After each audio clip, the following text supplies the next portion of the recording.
قال النبی صلی اللہ علیہ وسلم من فطر صائما على طعام وشراب من حلال صلت علیہ الملائکۃ فی ساعات شہر رمضان وصلی علیہ جبرائیل لیلۃ القدر صدق اللہ العظیم۔ محترم سامعین، یہ آپ حضرات کے سامنے الترغیب و ترہیب حدیث کی کتاب سے میں نے یہ حدیث عرض کی ہے۔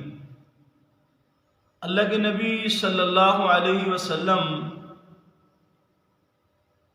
اس حدیث کے اندر یہ ارشاد فرما رہے ہیں، من فطر صائما، جس بندے نے کسی روزے دار کا روزہ افطار کروایا، علی طعام و شراب من حلال، حلال کھانے سے، حلال پانی سے، دودھ سے ہو، شربت سے ہو، لسی سے ہو، حلال کے مال سے ہو، کھانا بھی اور مشروب بھی، تو اللہ کے نبی فرماتے ہیں صلت علیہ الملائکۃ، اس آدمی پر رب کے فرشتے رحمت بھیجتے ہیں، رحمت نازل کرتے ہیں، فی ساعات شہر رمضان، رمضان کی گھڑیوں میں۔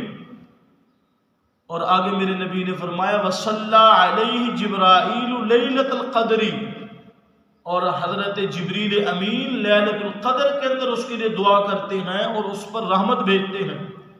کتنی بڑی فضیلت ہے کہ روزے دار کا روزہ افطار کروایا جائے۔ تو اللہ رب العزت ہم سب کو اپنے مال حلال، رزق حلال میں سے روزے داروں کا روزہ افطار کرنے کی توفیق نصیب فرمائے اور اس حدیث پر عمل کرے۔